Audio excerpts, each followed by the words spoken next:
Livro de Gênesis, capítulo 6. Que a maravilhosa graça e paz do Senhor permaneça sempre, sempre sobre a vida de vocês. Nunca nos esqueçamos, todas as coisas vão passar, todas as dificuldades vão passar, todas as aflições passarão, mas a palavra do Senhor permanece para sempre. Amém? Toda mensagem ela tem que ser baseada na Bíblia Sagrada. E nós encontramos alguns escritores que o Senhor tem levantado para trazer a palavra também em sintonia, sem distorções da sua palavra. E nessa manhã, a palavra que o Senhor colocou no meu coração, você vai poder encontrar no capítulo 1 desse livro aqui do pastor Luciano Subirá, que é o propósito da família, não é? A importância da visão familiar na relação com Deus. Na sexta-feira eu peguei esse exemplar, foi o último, mas nessa semana já estará chegando. Então, depois, adquira esse livro, a leitura, sem dúvida alguma, será uma bênção para você e para a sua família. Amém? Gênesis capítulo 6, estou usando a versão Almeida século 21, versículos 17 e 18. Diz o texto bíblico: porque estou trazendo o dilúvio sobre a terra, para destruir de debaixo do céu todo ser em que há fôlego de vida. Tudo que há na terra expirará, mas estabelecerei contigo a minha aliança. Tu entrarás na arca, e contigo teus filhos, tua mulher e as mulheres de teus filhos. Amém? Mas estabelecerei contigo a minha aliança. Tu entrarás na arca, e contigo teus filhos, tua mulher e as mulheres de teus filhos. Amém? Já com Abraão, lá adiante, bem depois, Deus expressa a sua determinação de abençoar todas as famílias da terra. É uma promessa que o Senhor fez com Abrão, ainda era Abrão, e com Sarai. E a promessa do Senhor é que deles, daquele casal, sairia uma multidão de pessoas. O casal já não era jovem, né? Mas havia a promessa do Senhor. E a determinação do Senhor é que dali todas as famílias da terra seriam abençoadas. Então a promessa divina pós-dilúvio tem um início ali com Abraão, um início histórico tremendo, com Abrão e Sarai. E Deus faz uma prova ali. Ele mostra que Ele ignora a tudo o que nos parece impossível. Amém? Porém, quando a gente vai no texto bíblico, o que chamou a atenção de Deus na vida de Noé foi a sua integridade. Integridade. O compromisso que ele tinha com o Senhor. Domingo pela manhã, numa breve palavra, eu falei aqui para a gente não esquecer, não é? Eu falei que a gente precisa lembrar do SOS, não como sinal de socorro, mas para gravar, não é? Submissão, obediência e santificação. São coisas que precisam estar presentes na nossa vida. Não é uma questão de opção, mas uma determinação divina. Agora, quando Deus olha e vê a integridade de Noé, Ele não somente abençoou a vida de Noé, mas a toda a sua família, esposa, filhos, e as mulheres de seus filhos. Quando a gente vai mais um pouco adiante, a gente vê Ló. Então lá no texto de Gênesis 19, capítulo 19, versículos 12 e 13, diz assim: então os homens disseram a Ló: tens mais alguém aqui? Genros, teus filhos e tuas filhas, e todos quantos tens na cidade, tira-os daqui, porque vamos destruir este lugar, porque o clamor contra ele tem crescido muito diante do Senhor, e ele nos enviou para destruí-lo. Eram 2 anjos que o Senhor havia enviado. Agora, os futuros genros de Ló, eles não creram na mensagem que Ló recebera do Senhor, e zombaram dele. Resultado, morreram. A mulher de Ló desobedeceu a ordem divina, e já na estrada, saindo de Sodoma, ela olhou para trás, demonstrando saudade daquele lugar. O julgamento de Deus veio imediatamente. Ela foi transformada numa estátua de sal, como diz a palavra. Deus chamou de justo somente a Ló, mas toda a família teve a oportunidade de ter a sua vida preservada. Somente Ló e suas filhas foram salvos. A mulher de Ló e os 2 futuros genros tiveram a oportunidade de viver, mas escolheram a morte. 2 coisas a gente pode citar com relação aos 3, aos 2 genros e a mulher de Ló, aos 2 futuros genros e a mulher de Ló, né? Incredulidade e desobediência.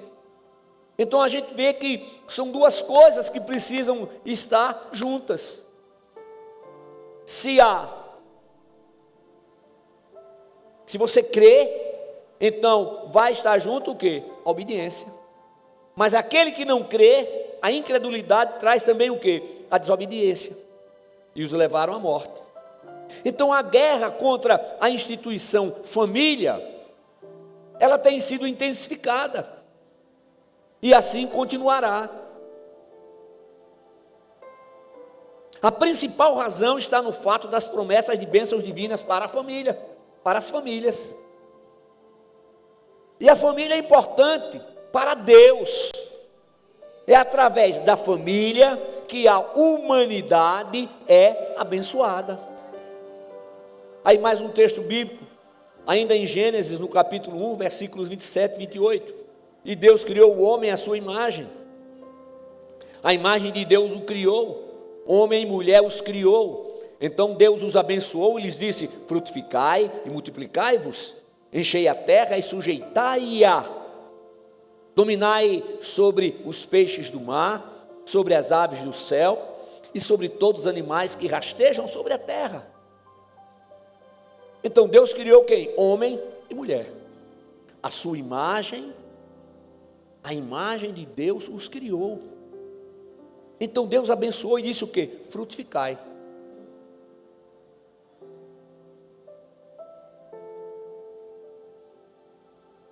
O casal homossexual não pode frutificar. Não tem como. É por isso que o casamento diante do Senhor é o casamento entre um homem e uma mulher. Você vê, há versões que você lê assim: macho e fêmea os criou. Irmãos, tudo aquilo que o Senhor criou é bom. No casamento, eu sempre digo, quando celebra um casamento, que quando somente um cede, os 2 perdem, mas quando os 2 cedem, os 2 ganham. Então, fidelidade no casamento. Fidelidade. O amor tem que ser regado todos os dias. O perdão. A liberação de perdão. Agora, o grande problema é que existem pessoas que verdadeiramente faltam passar pela experiência do novo nascimento. E não pode ser toda vez perdoa e comete o mesmo erro, perdoa e comete o mesmo erro. Não é assim. Tem que haver determinação, tem que haver mudança de vida. Quem está em Cristo, nova criatura é, as coisas velhas já passaram, eis que tudo se fez novo. Você pode enganar o seu cônjuge, você pode enganar os irmãos, você pode enganar a comunidade durante determinado tempo, mas não durante todo o tempo. Agora, a Bíblia também nos mostra que todos aqueles que estão em Cristo são seus discípulos. Amém? Vocês estão ouvindo bem lá atrás? Glória a Deus. E como discípulo de Jesus Cristo, nós recebemos a missão de proclamar o seu evangelho em todos os lugares e a toda criatura. Texto bem conhecido, Marcos 16, capítulo 16, versículos 15 e 16. E disse-lhes: ide por todo o mundo e pregai o evangelho a toda criatura. Quem crê e for batizado será salvo, mas quem não crê será condenado. Só lembrando que o batismo aqui é o batismo na morte e ressurreição de Cristo. Não é o batismo na ordenança, no tanque que salva. Nós cremos que todos que foram batizados, que são batizados, já passaram pela verdadeira experiência do novo nascimento. Qual é o batismo então que salva, pastor? Quando a gente entende, quando a gente crê que a morte de Cristo foi a nossa morte e a sua ressurreição, a nossa ressurreição para vivermos uma nova vida. Ora, nós recebemos a missão de evangelizar o mundo, mas é necessário entender que essa missão ela começa dentro de casa, começa com a família. Essa é a missão de cada discípulo. De vez em quando eu encontro pessoas que dizem assim: ah, pastor, não dá mais para participar das festas dos meus familiares. Mas por quê? Porque não gosto mais da música, não gosto da conversa, a bebida está lá. Como é que você vai pregar? Você não vai levantar lá e pregar a palavra, não. Você vai estar quieto no seu canto, seu testemunho. Vão zombar de você no início? Vão. Olha, é crente agora, é pastor, virou pastor. Agora é santo, agora não bebe mais. Antes sentava, bebia com a gente, agora está aí. E você faz o quê? Louvado seja o nome de Jesus. Aí eles vão estar observando. Esse cara mudou. A gente já conhecia, agora está diferente. Aí vem a luta. Quando vem as lutas, eita, chega, vamos lá para o fulano que é crente. Liga, eu falo: dá para você orar por mim? Não é assim que faz? Glória a Deus.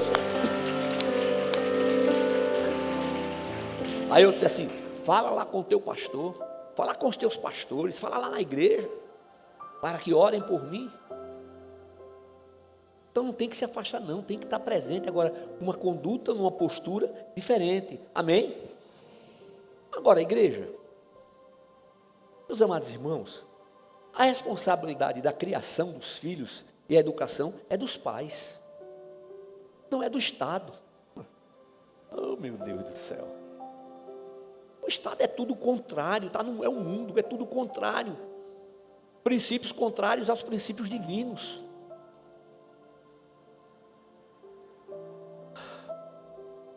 As nossas crianças, os nossos adolescentes, os nossos jovens têm sido bombardeados com uma doutrina satânica. Aí de repente chega na universidade: pastor, não sei o que aconteceu com meu filho, criei na igreja. Como igreja nós temos identificado a doutrina bíblica desde a mais tenra idade. Porém, se considerarmos todos os cultos da semana, teremos apenas 6 horas de ensino semanal na igreja. E as 162 horas semanais restantes. Então, o tempo na igreja é insuficiente. As escolas têm em média 25 horas por semana, com as crianças em salas de aula, e mais os trabalhos de casa.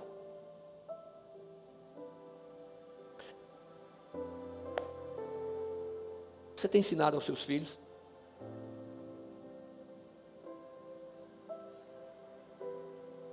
A responsabilidade não é dos pastores, não. A responsabilidade não é dos professores da escola bíblica dominical, do culto infantil. A responsabilidade é sua, pai e mãe. Mas eu não tenho tempo. Ué, por que casou?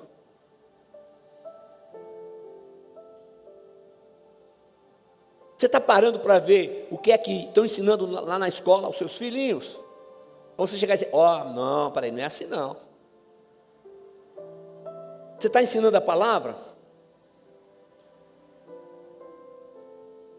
Aí tem pai que diz assim, tem pai e mãe que diz, sabe o que é, pastor? Eu tenho uma pena tão grande de chamar o meu filho para vir para a EBD. Eu tenho uma pena, pastor. Aí eu estou fazendo o seguinte, eu trago ou para o culto das 16h30 ou para o culto das 18h30, assim, e daí? Gente, se trouxesse todos os dias, 1 hora por dia, seria muito pouco em relação ao que recebe da escola, sem falar do bombardeio da internet.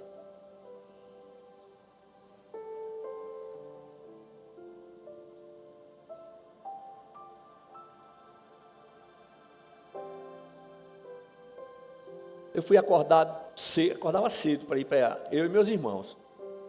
A gente saía lá perto do Colégio Batista, descia a pé, lá para a primeira igreja, que era ali no mercado, né? Descia a pé e voltava a pé. Agora tinha um irmão que muitas vezes dava carona para a gente. Meu pai era o tesoureiro da igreja, era o último que saía, e esse irmão ficava lá esperando. Não tinha mais ninguém na igreja.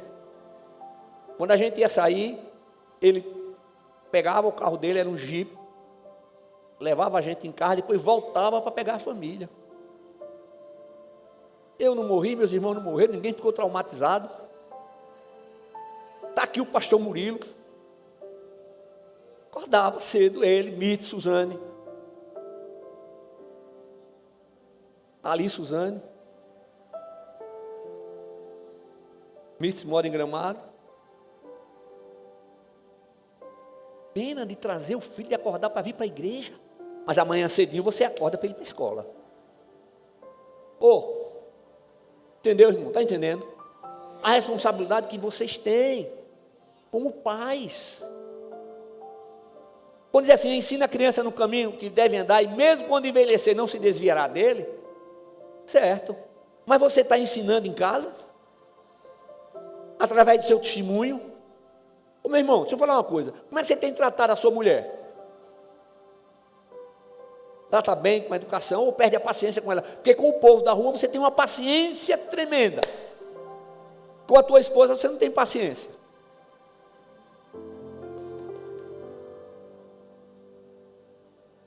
Vai para a igreja, dá a mão. Glória a Deus. Aleluia. E você pensa que Deus não está vendo, não é? Evangelho, ser discípulo de Cristo, significa transformação de vida. Não é uma transformação, é o mover do Espírito de Deus, trabalhando na nossa vida, transformando o nosso ser. Amém? Você tem escutado aí, né? E os professores têm dito aí. Não, nós estamos doutrinando as crianças. Estamos doutrinando os adolescentes. Fala em casa. Conversa sobre a família no modelo judaico-cristão. Essa semana o irmão me disse o seguinte: estava procurando fazer investimento, né? Um apartamento pequeno, mas não tão pequeno. Um apartamento de 30 metros quadrados. Aí ele disse, mas rapaz, tão pequeno. Aí o vendedor disse assim, sabe o que é? É que hoje as pessoas não querem mais casar.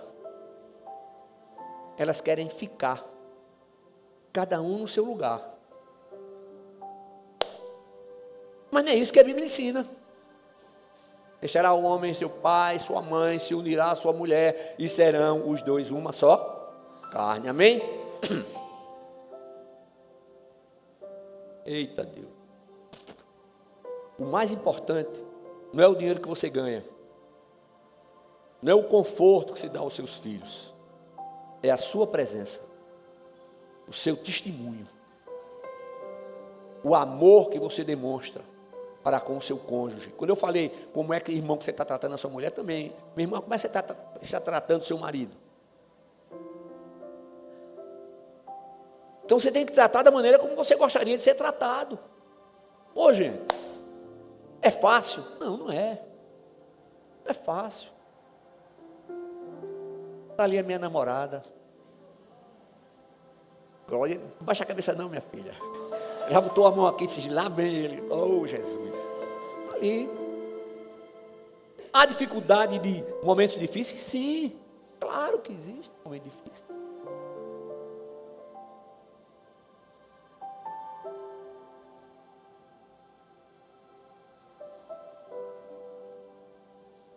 Pensa aí como é que você está tratando o seu cônjuge. Pensa como você está tratando os seus filhos. Deixa eu adiantar aqui. Lá em Provérbios 9, 10 e 11 diz assim: o temor do Senhor é o princípio da sabedoria, e o conhecimento do santo, com S maiúsculo, está ali, ó. Está vendo? O Senhor, o conhecimento do santo é o entendimento. Pois por mim os teus dias se multiplicam, e anos de vida te serão acrescentados. Então, ensina para os teus filhos que temer a Deus é amá-lo com respeito e obedecer aos seus princípios. Agora, o papai e mamãe, não faz isso não, que eu vou falar agora, tá? O menino está fazendo alguma coisa, olha, quando chegar na igreja eu vou dizer o pastor. Aí a criança, quando vai crer o pastor, já vem amedrontado. Seja homem, seja mulher, para corrigir o seu filho, sem precisar colocar terceiros aí no meio. Não. Você pensa que é brincadeira? Ah, você está por fora. Glória a Deus. Então ensina a criança quem amar o Senhor de todo o coração, de toda a alma, de todo o entendimento e com toda a força, é colocá-lo em primeiro lugar. Mas para isso você precisa colocar em primeiro lugar. Na firme convicção de que você não é perfeito, como seus filhos não são perfeitos, como seus pais não são perfeitos. Então, para ser discípulo de Jesus Cristo, o amor de Deus tem que ser maior, o amor a Deus tem que ser maior do que o amor aos pais, ao cônjuge, aos filhos e todas as coisas. Tem que amar, acima de tudo, ao Senhor. Sua mulher não tem que amar mais a você do que ao Senhor. Seu marido não tem que amar mais a você do que ao Senhor. Amar mais ao Senhor. Amém? E vou mais adiante. Amar mais ao Senhor do que a própria vida. É o que a Bíblia diz. Amém? Então nós somos convocados a amar a Deus acima de tudo e de todos. Aqui também está incluído tudo aquilo que possuímos. Então, se preciso for, renunciaremos a tudo, mas nunca renunciaremos a Cristo. Preciso concluir. Deus instituiu leis que visam a preservação da família no modelo judaico-cristão. E entre os 10 mandamentos, 3 são diretamente ligados à questão familiar. Honrar os pais, não adulterar e não cobiçar a mulher do próximo. A internet hoje tem sido uma bênção, mas também um grande problema. Porque tem gente adulterando através da internet.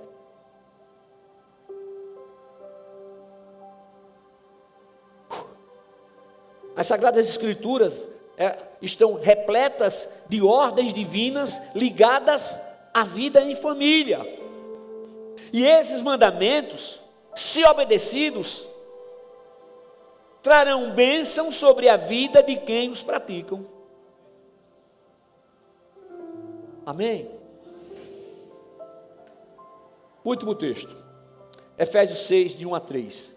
Filhos, sede obedientes a vossos pais no Senhor, pois isto é justo. Honra teu pai e tua mãe. Este é o primeiro mandamento com promessa, para que vivas bem e tenhas vida longa sobre a terra. Amém? Então, os filhos devem aos pais não apenas obediência, mas também honra.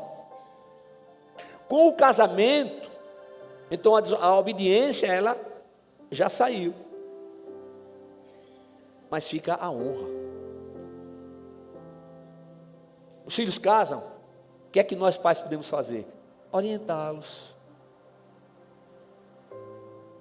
ajudá-los em oração, fazendo-os lembrar dos princípios bíblicos.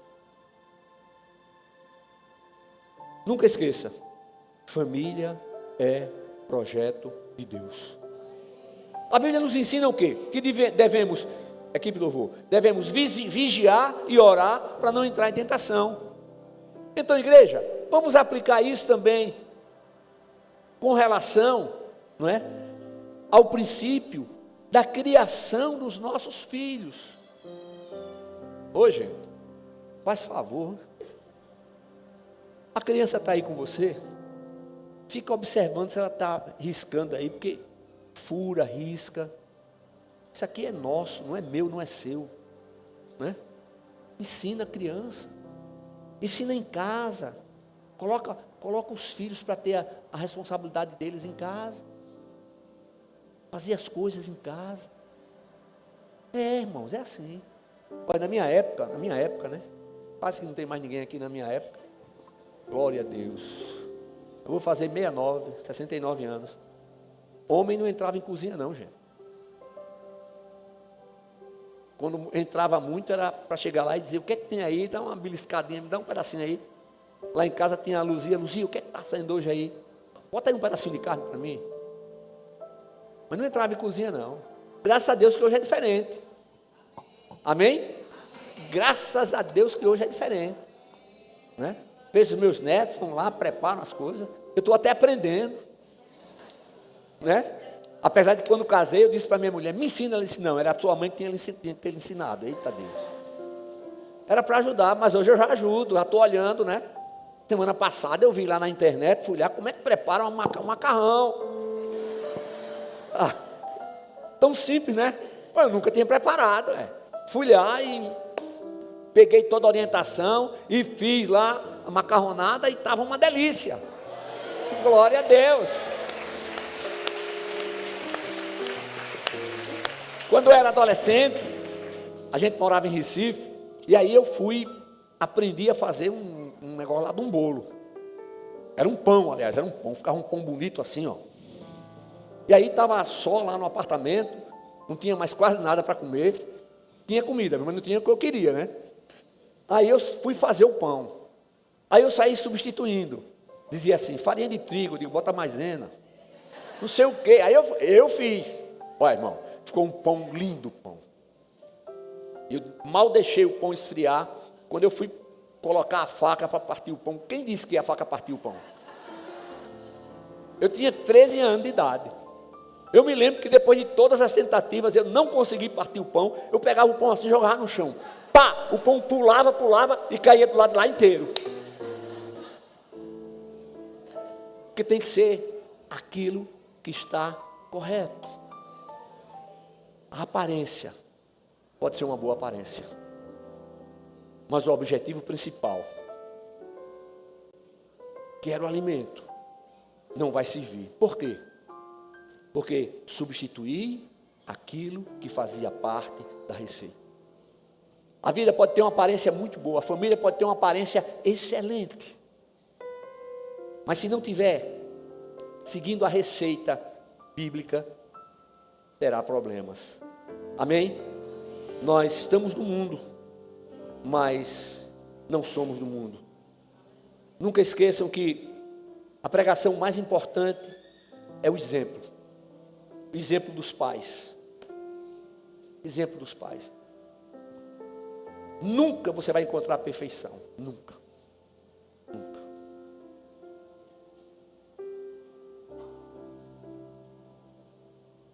Já há um tempo aí, eu vi um neto falar alguma coisa assim. Aí eu me aproximei e disse, você falou isso aí com quem? Você falou isso para minha mulher, a sua avó, cabra. Próxima vez, vai entrar no... Tem que honrar e tem que respeitar. Que Deus abençoe a sua vida, igreja. Enquanto crianças e adolescentes, os filhos estão sendo preparados para que possam enfrentar o mundo. Então, não abra mão da palavra de Deus. Não faça isso. Não abra mão da palavra de Deus. O coração precisa dar lugar para o trabalhar do Espírito Santo em todo o tempo. Que você esteja procurando seguir os princípios bíblicos na sua vida, na sua família. Mais adiante você colherá os frutos. E os seus filhos ensinarão os seus netos. Seus netos ensinarão aos seus bisnetos. Amém? Fiquemos de pé. Senhor, em nome de Jesus, que a Tua palavra, que é viva e verdadeira, continue encontrando lugar no coração, na mente de cada um dos Teus filhos. E que possa, ó Pai, essa palavra estar surtindo efeito. Com certeza surtirá. E que a Tua igreja permaneça em fidelidade, ensinando o que o Senhor espera que ensinemos às nossas crianças, nossos adolescentes e nossos jovens. No nome de Jesus. Amém.